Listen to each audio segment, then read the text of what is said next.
नमस्कार। पाकिस्तान भी गजब मुल्क है।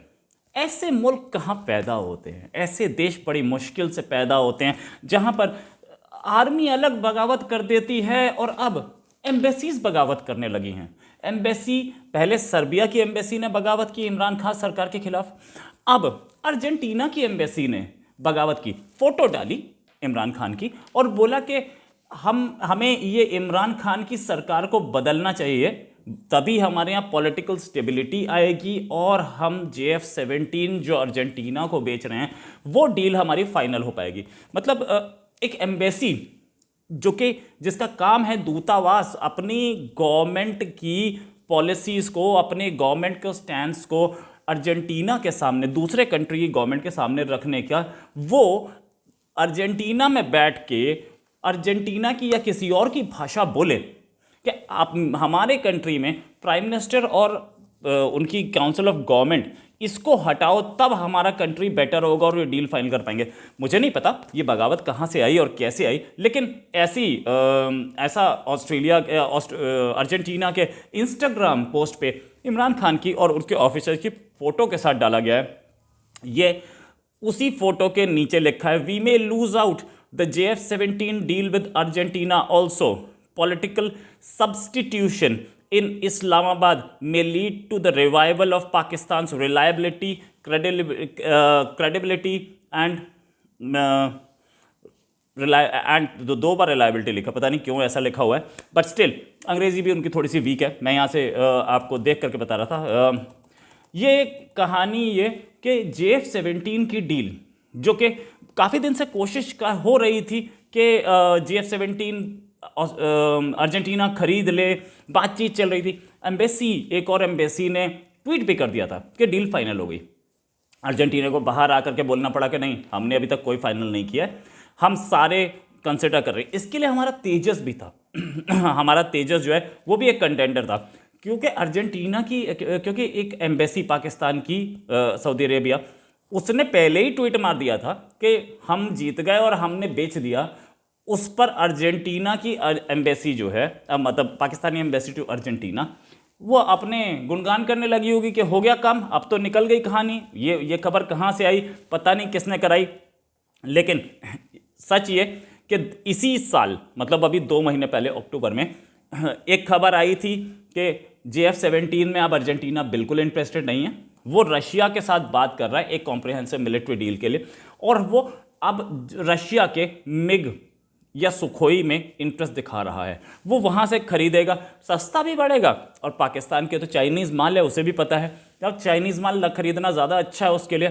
इनफैक्ट इंडिया का जो तेजस है अभी तो अपने लिए ही नहीं है, लेकिन हम लोग फिर भी उसे करने की कोशिश कर रहे हैं। तेजस भी उस लाइन में था, लेकिन अभी तक तेजस का भी कुछ हमें होता नहीं देखा। लेकिन हमारी एम्बेसी ने नहीं ट्वीट किया, हमारी एम्बेसी ने ट्वीट किया कि पॉलिटिकल स्टेबिलिटी लाओ, तब हम यहाँ पे बेच पाएंगे। एम्बेसीज आर वर्किंग, एम्बेसीज काम करती हैं और वो सरकार की डायरेक्शंस पे काम करती है। लेकिन पाकिस्तान में उल्टा हो रहा है, वो सरकार को डायरेक्ट करने लगी कि यार तुम अपना मुखिया चेंज करो, तब हम ये डील फाइनल कर पाएंगे। भाई साहब, क्या करती है एम्बेसी? एम्बेसी किस काम के लिए होती है? क्या वो एक एम्बेसी, 150 के आसपास एम्बेसी होंगी किसी भी कंट्री की, बड़े कंट्री की, और पाकिस्तान की भी इतनी होनी चाहिए मोस्ट लाइकली, इतनी कंट्री सारी एम्बेसीज में से एक एम्बेसी ये बता देगी कि आप अपना कंट्री का प्राइम मिनिस्टर चेंज कीजिए। खैर, बड़ी अच्छी बात है। और इससे पहले बेलग्रेड सर्बिया की जो एम्बेसी थी वो भी रोक हो गई थी उसने भी ट्विटर पे डाल दिया था कि हमारे पैसे नहीं आए हैं, इमरान खान साहब हमें पैसे दीजिए। और ये बोला ये गया उस समय कि एम्बेसी का ना ट्विटर हैंडल वो हो गया इंडिया ने हाईजैक कर लिया या हैक हो गया। अब इंस्टाग्राम हैंडल भी हैक हो गया, उसके लिए भी बोल दीजिएगा। मैं भी इंतज़ार कर रहा हूँ वहाँ के फॉरेन मिनिस्टर या कोई और आएँ और आके बोलें कि इंस्टाग्राम उनका हैक हो गया था और ये इंडियन हैकर्स ने डाला है। मैं भी इंतज़ार कर रहा हूँ और देखिएगा जल्दी ऐसे आएंगे भी। इनफैक्ट एम्बेसीज पॉलिटिकली मोटिवेटेड हो रही हैं। एम्बेसीज जो हैं अफ़गानिस्तान की, जैसे अभी आज दिन में ही मैंने बताया था कि अफ़गानिस्तान की एम्बेसी जो कि ताजिकिस्तान में है वो तालिबान के अंडर काम नहीं कर रही है, पैसा चला गया है, वो पैसा वो वापस नहीं ले पा रहे हैं, वो अपनी एम्बेसी को दिया हुआ पैसा वापस नहीं ले पा रहे। कुछ इसी तरीके से पाकिस्तान फेल्ड स्टेट नहीं बन रहा है कि अपनी एम्बेसी ही अपनी गवर्नमेंट की कमांड में काम नहीं कर रही? क्या शाह महमूद कुरैशी के अंडर कमांड काम नहीं करती है एम्बेसी? अगर काम करती है तो किसने इसमें काम किया है? ये शाह महमूद कुरैशी ने ना बेलग्रेड वाली के खिलाफ कोई एक्शन लिया था, ना इनके खिलाफ कोई एक्शन होगा तो देख लेंगे। और ये चीज़ जो भी ये भी बताती है कि सरकार कितनी स्ट्रांग है, इमरान खान की सरकार कितनी स्ट्रांग है, शाह महमूद कुरैशी के लीडरशिप में फॉरेन अफेयर्स कितना स्ट्रांग है। और अगर आप पॉलिटिकल पोस्टिंग करते रहेंगे, क्या कहीं ऐसा तो नहीं कि ये पर्टिकुलर एम्बेसडर या इस एम्बेसी का स्टाफ कहीं लिंक्स रखता हो पाकिस्तानी आर्मी से, और वहाँ से ये लोग ट्रबल करवा रहे हों कि सरकार के खिलाफ लिखो तो सरकार की बेइज्जती होगी?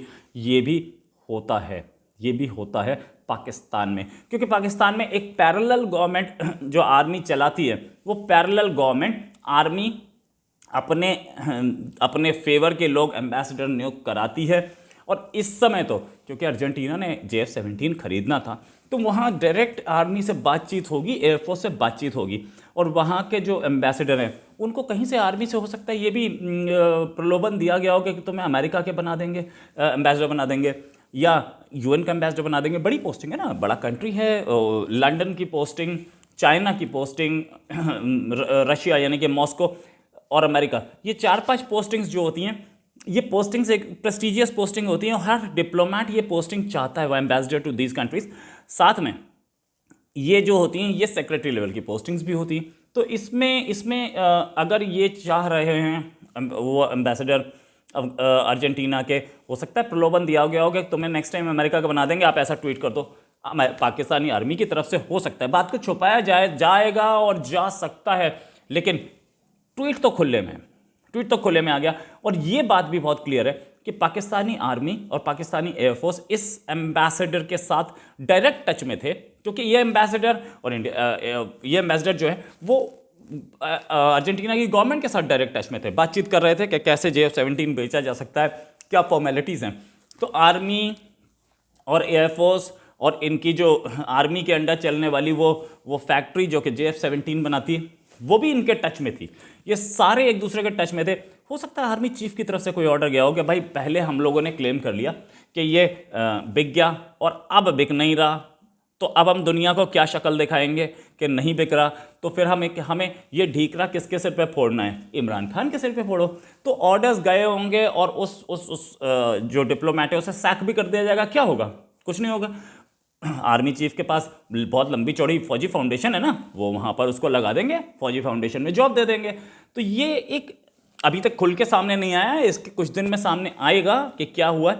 लेकिन ये लड़ाई जो है ये आर्मी वर्सेस इमरान खान ज़्यादा दिख रही है, जबकि एक एम्बेसी की बगावत की कम दिख रही है। लेकिन एम्बेसी ने बगावत तो की है, इसमें कोई शक नहीं, साफ दिख रहा है एम्बेसी की बगावत है। एक एम्बेसी की नहीं, दूसरी एम्बेसी की हुई है। अब कितनी और आएंगी ये क्या पता, हो सकता है आए और हो सकता है इमरान खान इनफैक्ट डील नहीं कर पाएंगे इसको। शाह महमूद कुरैशी भी आर्मी से अच्छे रिश्ते रखते हैं और वो ये नहीं चाहते कि आर्मी से कोई पंगा हो, इसलिए वो भी इस बगावत को रोकने की तो ज़रूर कोशिश करेंगे, लेकिन आर्मी के आगे कुछ नहीं बोल पाएंगे। शाह महमूद कुरैशी का अपना अस्तित्व ही आर्मी की वजह से हिस्ट्री बताती है कि जब भी कभी आर्मी की हुकूमत आई है तो इन्होंने राज किया है। इसी के साथ एक और खबर के साथ फिर हाजिर होंगे। नमस्कार, जय हिंद।